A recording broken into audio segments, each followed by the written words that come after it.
మంచిగా చేసారు cinema starting లో కొంచెం కష్టం కొంచెం కొంచెం స్టార్టింగ్ ఎక్కడ స్టోరీ డెవలప్ చేయాలి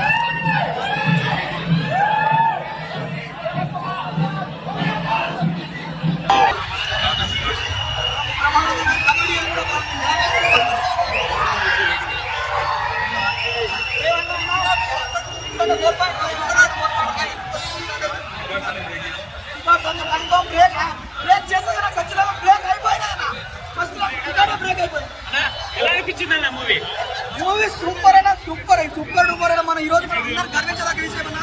ఈ రోజు మనం ఒక ఇండియా సినిమా ఈ లెవెల్లో వాడుతుందంటే ఇది మన ఇండియా సినిమా కాదన్నా, ఖచ్చితంగా మన హాలీవుడ్ సినిమా. మనం ఎప్పుడు హాలీవుడ్ సినిమాలు చూడలేదు కదా. ఈ రోజు మన నాగశ్విన్ గారు కూడా అన్నారు హాలీవుడ్ కి మనం వెళ్తే తప్పేంటి అని అన్నారు. ఖచ్చితంగా ఈ సినిమా అనేది హాలీవుడ్ లో ఖచ్చితంగా నడుస్తుందన్న. సూపర్ డూపర్ అయినా మన ఇండియన్ మైథాలజీని కనెక్ట్ చేసి ఈ రోజు ఇలాంటి సినిమా వస్తుందని ఎవరు కూడా ఎక్స్పెక్ట్ చేయరు. సూపర్ అన్న. రాజమౌళి ఉన్నాడు, ఆర్సీబీ ఉన్నాడు, బ్రహ్మానందం కామెడీ కూడా సూపర్ గా ఉందన్న. కానీ ఒకటేనా మనందరికి అశ్వత్థామ అంటే ఇలా ఉంటాడు అంటాడు అమితాబ్ బచ్చన్ చూపించారన్న, అది కూడా సూపర్ ఉందన్న. కమల్ హాసన్ హీరోలన్నా ఆయన సెకండ్ పార్ట్ లో ఇంకా ఆయన క్యారెక్టర్ అనేది నాకు తెలిసి సెకండ్ పార్ట్ కి మస్తు ఉంటుందని అనిపిస్తుంది అన్న. ఫస్ట్ డే కలెక్షన్స్ క్రాస్ అయిపోయాయి. మనం దాని గురించి ఆలోచించాల్సిన అవసరం లేదు. అన్ని కలెక్షన్స్ క్రాస్ అవుతాయి. మనం అంటే పడనోళ్ళు అంటే ముఖ్యంగా మన తెలుగు వాళ్ళు అంటే పడనోళ్ళు దీని గురించి ట్రోల్ చేస్తారు. కానీ ఈరోజు #1 సినిమా ఈవెన్ ఇండియాలో వరల్డ్ లో #1 సినిమా మన తెలుగువాడి సినిమానే. అందరూ ఒకసారి తెలుగువాడి సినిమానే #1 అని చెప్పుకోండి. Thank you Nageshwar, thank you Prabhas.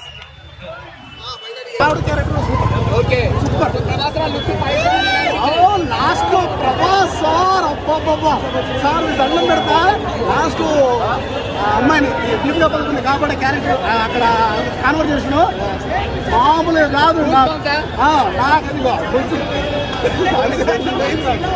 నేను ప్రభాస్ గారు ఫ్యాన్ కాదు. ఎక్స్పెక్ట్ చేయలేదు. మూవీలో పార్ట్ 2 ఉన్నాను కదా, ఉంటది పార్ట్ 2. నెక్స్ట్ వారు Amitabh Bachchan sorry Kamal Haasan Prabhas maybe chances అంతే నాకు కూడా అర్థమైంది. అదే అమితాబ్ బచ్చన్ ఇంకా ఆయనకు నేను చెప్పలేదు భయ్యా. ఎక్సలెంట్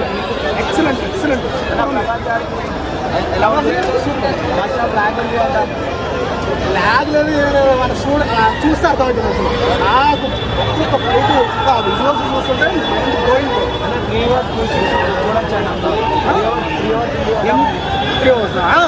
అసలు నాకు సూపర్ అనిపించింది. మరి నేను అదే చెప్తున్నా కదా, ఎక్సలెంట్ ఉంది, సూపర్ సినిమా, సూపర్.